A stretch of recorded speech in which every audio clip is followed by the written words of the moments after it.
30 years ago, the John Birch Society began a rather lonely campaign with the slogan, "Get us out of the United Nations and get the United Nations out of the United States." Back at that time, the United Nations enjoyed overwhelming popularity. At the end of the 1950s, the Gallup poll showed that about almost 9 out of 10 Americans had very high, positive, favorable attitudes toward the United Nations. For 30 years, we continued that message, bringing to the American people the facts about the United Nations, the history of the United Nations, that they were not getting through their standard textbook accounts or from the major media.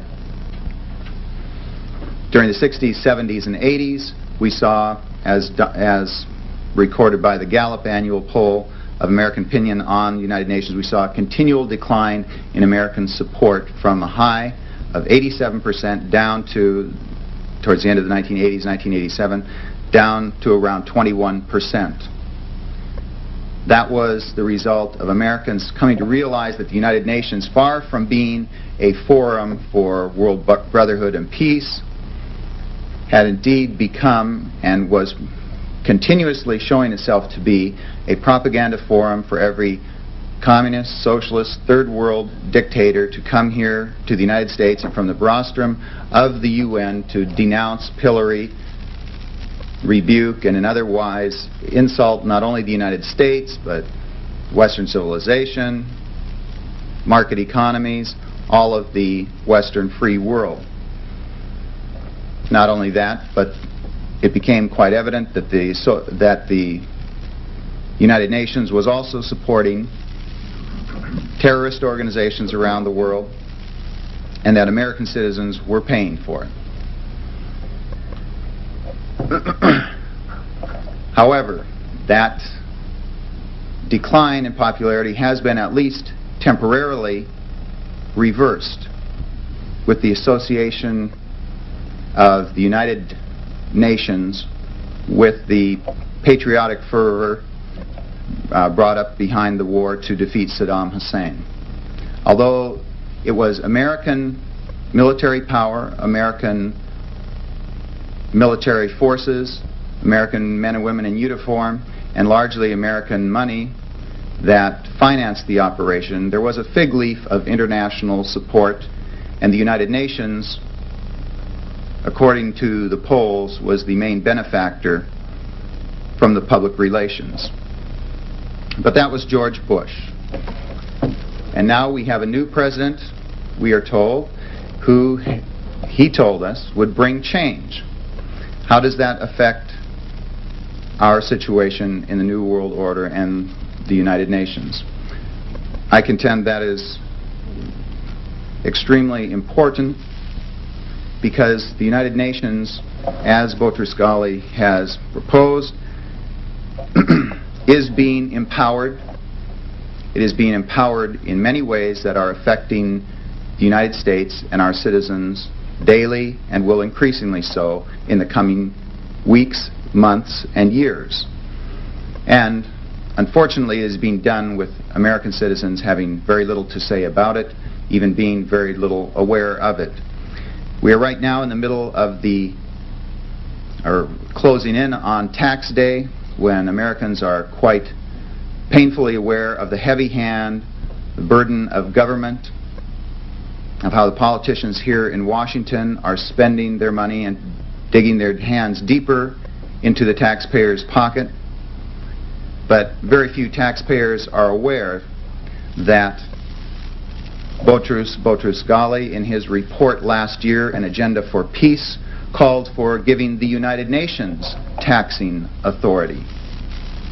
And that on September 21st of last year, while speaking at the United Nations, President George Bush endorsed that report, heartily endorsed that report, and that we are seeing in the editorial policies of some of our major newspapers support for these policies, that the United Nations should be allowed to tax American citizens, indeed all citizens of the world, to tax our international travel, to tax our gasoline, to tax our cars, proposals for a value-added tax, a global value-added tax. If you think that the politicians in Washington are out of touch with America and are in great need of a wake-up call, my friends, you have not seen anything to compare with the kind of lust for spending your hard-earned dollars that you will see if the United Nations gets a chance to tax you. We are seeing many other ways in which the United Nations is going to affect us very soon and very dearly. As the season heats up here, not because of global warming, but because of the natural phenomenon we call summer. It happens every year, and you go to turn on your air conditioner, you go to turn on your cooler, and you find that you have to have it reconditioned or have it repaired or have it tuned up. You're going to find that the prices for all those services have doubled, tripled, quadrupled, quintupled, or even more, thanks to the United Nations Montreal Convention on CFCs and ozone depletion. A completely false, scientifically disputed phenomena. The ozone depletion is not a crisis, does not demand global regulatory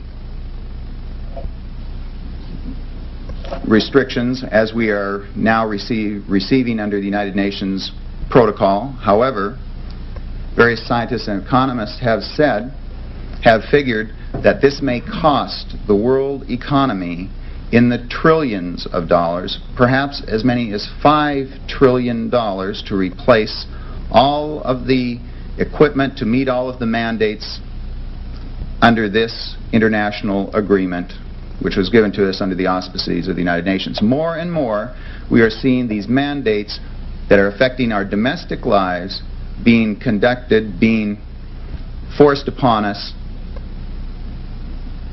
not through anything through the traditional American legal system over which we have recourse, but through international agreement.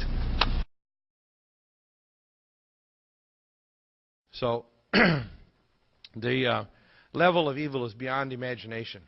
A Hollywood set designer was brought in to create a $200,000 backdrop for official war briefings.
I remember getting a call from the fire department commander telling me that they were not sure they were going to be able to contain the fire.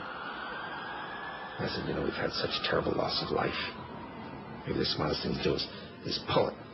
And they made that decision to pull, and then we watched the building collapse.